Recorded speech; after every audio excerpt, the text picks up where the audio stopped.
Last season, you mentioned this team like a bunch of high school kids.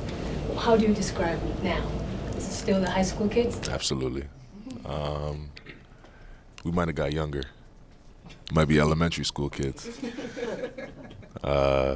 We have so much fun together, crack jokes before the game, after the game, wins, losses. We have so much fun that it just makes everything easier. Even a night like last night, there's no group I'd rather lose like that with than this group, and it's a good feeling. Mark was talking last night, saying that he wants you guys to use the feeling from the loss as an investment. How much do you agree with that? And I guess, are you trying to weaponize that feeling of sorts? Is there a part of you that's holding on to that feeling? Absolutely. I would agree with it 100%. Like the moment I stepped off the court, I felt like, well, we're here. Like we've lost for a reason. And all you can do is learn and get better from that. And that's how you ultimately get to where you want to go and where we want to go. It would be great to win a championship this year. It would be great to achieve all of our goals. But more often than not, you don't get them when you want them. You get them when you deserve them. And I think this is a bump in the road. And we learn from it, we get better, and hopefully we get to our goal one day. All-time greats get to the level that you're at right now, even though their numbers either slightly dip or stay the same, they add those little small things to become a better player. Like, what are some of the things that you want to add to your game to become a better player, even though it might seem like your numbers stay the same? Good question. I don't. It's a little bit too soon for me to pinpoint 100% and know, but just like off the top of my head, you can always be more efficient, always. So I'll work on efficiency in every area. You can always be better defensively, on and off the ball. Continuing to make sure my game doesn't hinder people around me and hinder the development of my teammates, which is just as important as my development. Shay, you talked about sort of like the dreams and aspirations of being in some of these spots in the playoffs. As every kid who picks up a basketball wants to be sort of in your spot, all-star teams, all-NBA teams, top 5 NBA MVP finishes. At what point did that feel like tangible for you, not just like making the NBA, but like being one of the 5 best players in the entire world? Sometimes I sit back and it's surreal, just like where I was a decade ago. To think that I'm here now is a crazy feeling.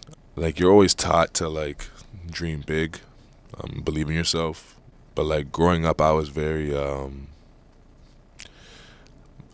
little delusional. Many would say.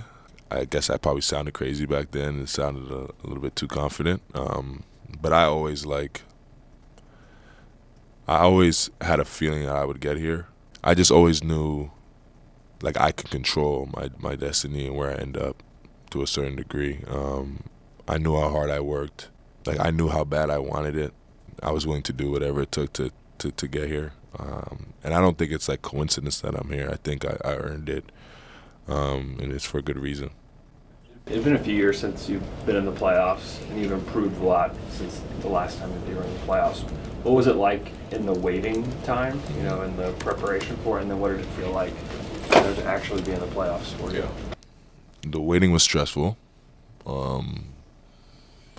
It sucked, but all I could do was make sure I was prepared once the moment came, and that's what I tried to do and tried to focus on. The moment being here felt really good. There's nothing like it. It's hard to emulate, hard to replicate. It's everything goes into it. Your off season, the whole 82-game season, you playing basketball as a kid when you're 10 years old, everything goes into playoff time and trying to win a championship. And the feeling, being in just the opportunity to try to get that done was an honor and a really good feeling. Everybody talk highly about your leadership. What kind of leader do you think you are, and what kind of leader you want to be? Yeah, I try to lead by example. I've always, I just felt that's the most natural way for me to lead. I can't ask my teammates to do something that I physically won't do myself. I can't ask them to sacrifice if I won't sacrifice myself. And I feel like that's just through my experiences in life.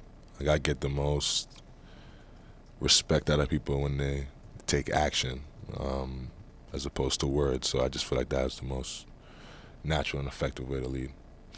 About you being in the ninth grade, you thought, you said you were going to be in the NBA and they were laughing like, yeah, right, whatever.